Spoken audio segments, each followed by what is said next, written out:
And we begin the 15th Mishnah. The 15th Mishnah. Ramasya ben Charosh Omer says, Ramasya ben Charosh have a makdim shalom l'chol adam. A beautiful klal, a beautiful rule in life. You should be makdim shalom to each and every person. Be the first one to greet every person. Says Rabbeinu Yoina, v'umiderech hamusar. This is by way of v'umiderech hamusar. Continues the Mishnah, V'avi zonov la'arayis. Be the tail to the lions. What does that mean? You should serve Talmidei Chachamim v'yidbak b'chevrasam. Should cling to their company. Continues the Mishnah, V'al ti rosh lashualim. Do not be the head of foxes. What does that mean? Loimer lacha. Says Rabbeinu Yoina. This teaches us. Shenoich leil adam. It is better for a person to be a talmid, someone greater than him. Because then it comes out, if you're a talmid to someone greater than you always grow, you always gain wisdom, because he has more wisdom than you do. May I say Rav, then from being a Rav, someone that was lower than you, because then what happens? You diminish. And this is one of those things that throughout life could come difficult.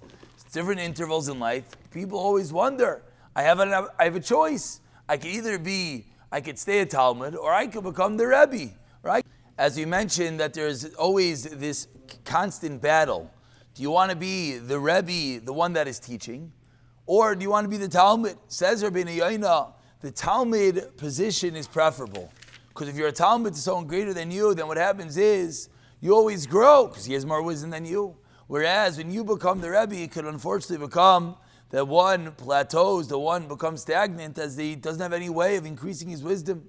Kin Yishamru, as the pasuk says, as the Gemara says, Misha Yerosh l'Sanhedrin Ketana, the one who's the head of the lower Sanhedrin, Oisel Satfela l'Sanhedrin Gedolam, is only secondary to the larger Sanhedrin. Davar Acher. Another explanation says Rabbeinu Yoina. Alti Rosh l'Shualim.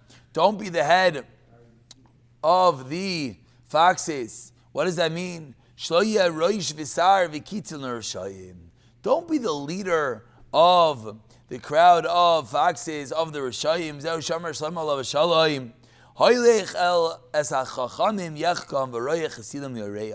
If you walk with the Chachamim, what happens to you when you hang out with Talmidei Chachamim? You become wise, Yechkim. But what happens if you hang out with the fools? You become broken. What does this mean?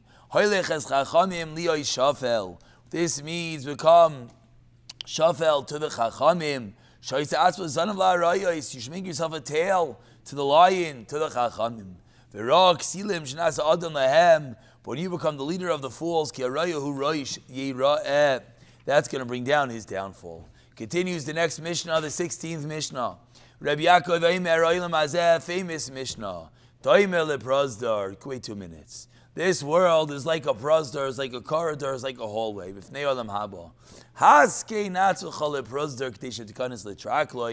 Prepare yourself in this world to make it to the next world. Says Rabbeinu Yoina, prazdar is a beishar, is an entranceway. Prepare yourself in this world, says Rabbeinu Yoina, traklin hu abira. That is the palace. I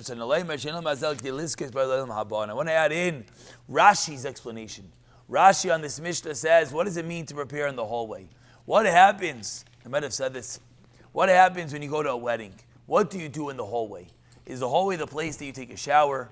Is the hallway the place that you put on your suit? Absolutely not. You walk into the hallway, you're already dressed. Very good. You make your tie.